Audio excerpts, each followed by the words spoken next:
वितान पाठ 4 डायरी के पन्ने पाठ के प्रश्न। पहला प्रश्न है, ये 60 लाख लोगों की तरफ से बोलने वाली एक आवाज़ है। एक ऐसी आवाज़ जो किसी संत या कवि की नहीं बल्कि एक साधारण लड़की की है। इलिया इहरनबुर्ग की इस टिप्पणी के संदर्भ में एन फ्रैंक की डायरी की पठित अंशों के पर विचार करें। इसका उत्तर इस प्रकार लिखेंगे। ये बिल्कुल सही बात है कि यह डायरी नाज़ियों द्वारा यहूदियों पर किए गए अत्याचारों का खुला दस्तावेज है। इससे हमें द्वितीय विश्व युद्ध के दौरान यहूदियों की स्थिति, भय, भूख, आतंक, बीमारी, लाचारी आदि सभी स्थितियों को बहुत करीब से देखने का, अनुभव करने का अवसर मिला है। यह एकमात्र ऐसी डायरी है जो उस साधारण सी लड़की एन ने किसी ऐतिहासिक उद्देश्य से नहीं अपितु अपने एकांत अज्ञातवास में समय बिताने के उद्देश्य से लिखी है। वह कोई महान संत या कवि नहीं थी, फिर भी उसकी आवाज़ ने हमें यहूदियों का दुख जानने का अवसर प्राप्त करवाया। दूसरे विश्व युद्ध में हिटलर ने यहूदियों को अनगिनत यातनाएं दी तथा उन्हें भूमिगत जीवन जीने के लिए मजबूर कर दिया। डर इतना था कि ये लोग सूटकेस लेकर भी सड़क पर नहीं निकल सकते थे।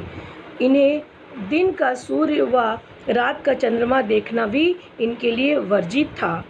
इन्हें राशन की कमी रहती थी तथा बिजली का कोटा भी था। ये फटे पुराने कपड़े और घिसे पिटे जूते से काम चलाते थे। एन फ्रैंक की डायरी में भय, आतंक, भूख, प्यास, मानवीय संवेदना, हवाई हमले का डर, पकड़े जाने का डर, किशोर मन के सपने, प्रकृति के प्रति संवेदनशीलता, अकेलेपन की पीड़ा आदि का वर्णन है। इस डायरी में कल्पना का अंश नाम मात्र का ही हो सकता है। इस तरह साधारण लड़की द्वारा रचित होने पर भी ये 60 लाख यहूदी लोगों की आवाज़ बन जाती है। अतः इलिया इहरनबुर्ग की ये टिप्पणी बिल्कुल सही है। प्रश्न नंबर 2, काश कोई होता जो मेरी भावनाओं को गंभीरता से समझ पाता। अफसोस ऐसा व्यक्ति मुझे अब तक नहीं मिला। क्या आपको लगता है कि एन के इस कथन में उसके डायरी लेखन का कारण छिपा हुआ है? इसका उत्तर इस प्रकार लिखेंगे। एन एक साधारण लड़की थी। वह अपनी पढ़ाई समान ढंग से करती थी, परंतु उसे सबसे अक्खड़ माना जाता था। उसे हर समय डांट फटकार सहनी पड़ती थी।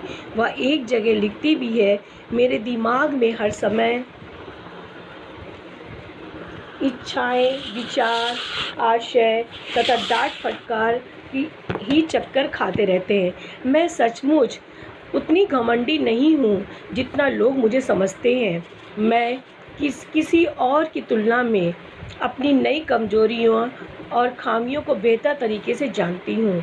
एक अन्य स्थान पर वह लिखती है, लोग मुझे अभी भी इतना नाक घुसेड़ू और अपने आप को 30 मार्का समझने वाली क्यों मानते हैं। वह ये भी लिखती है, कोई मुझे नहीं समझता। इस प्रकार एन की टिप्पणियों से पता चलता है कि अज्ञातवास में उसे समझने वाला कोई भी नहीं था। वह स्वयं को बदलने की कोशिश करती थी, परंतु फिर भी किसी न किसी के गुस्से का शिकार हो ही जाती थी। अब उपदेशों, हिदायतों से वह उकता चुकी थी तथा अपनी भावनाएं किट्टी नामक गुड़िया के माध्यम से व्यक्त की है। हर मामले पर उसकी अपनी सोच है, चाहे वह मिस्टर डसेल का व्यक्तित्व हो या महिलाओं के संबंध में विचार हो। अकेलेपन के कारण ही उसने डायरी में अपनी भावनाएं लिखी हैं। प्रश्न नंबर 3, प्रकृति प्रदत्त प्रजनन शक्ति के उपयोग का अधिकार बच्चे पैदा करे या ना करे, अथवा कितने बच्चे पैदा करे, इसकी स्वतंत्रता स्त्री से छीन कर हमारी विश्व व्यवस्था ने न सिर्फ स्त्री के व्यक्तित्व को विकास के अनेक अवसरों से वंचित किया है, बल्कि धनाधिक्य की समस्या भी पैदा की है। एन की डायरी 13 जून 1944 के अंश में व्यक्त विचारों के संदर्भ में उसके औचित्य को लिखें। इसका उत्तर इस प्रकार होगा।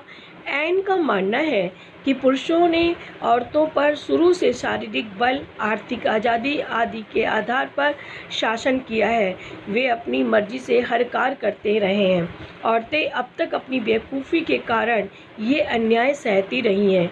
अब ये स्थिति बदल गई है। शिक्षा, काम और प्रगति ने औरतों को जागरूक किया है। कुछ देशों ने उन्हें बराबरी का हक दिया है। समाज में संवेदनशील पुरुषों व औरतों ने इस अन्याय को गलत माना है। आज औरतें पूर्ण आज़ादी चाहती हैं। एन चाहती है कि औरतों को पुरुषों की तरह सम्मान दिया जाए, क्योंकि औरत ही मानव जाति की निरंतरता को बनाए रखने की पीड़ा सहती है। एन चाहती है कि औरतों को बच्चे जन्ने चाहिए, क्योंकि प्रकृति ऐसा चाहती है। वह उन मूल्यों व व्यक्तियों की निंदा करती है जो समाज में औरतों को सम्मान नहीं देते। वह स्त्री जीवन के अनुभव को अतुलित बताती है।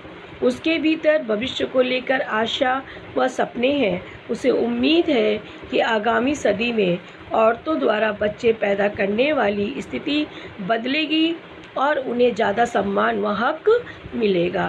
प्रश्न नंबर 4, एन की डायरी अगर एक ऐतिहासिक दौर का जीवन दस्तावेज है तो साथ ही उसके निजी सुख दुख और भावनात्मक उथल पुथल का भी। इन पृष्ठों में दोनों का फर्क मिट गया है।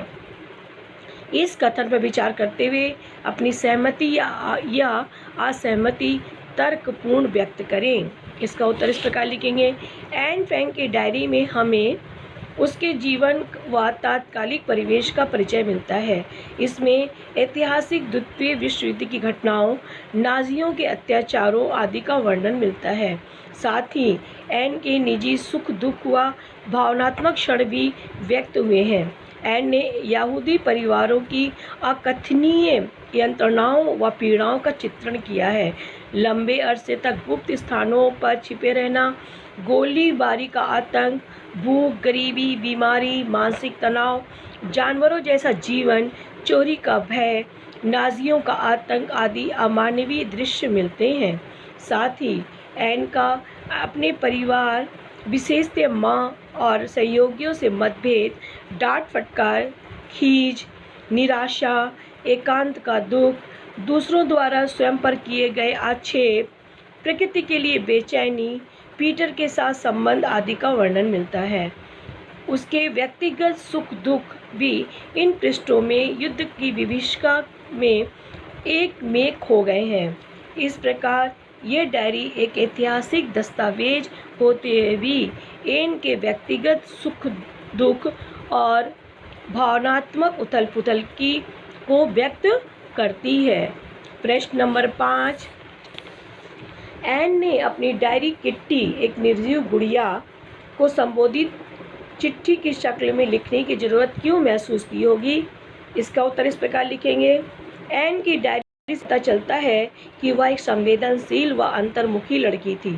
अज्ञातवास में 8 सदस्य रह रहे थे, जिनमें वह सबसे छोटी थी।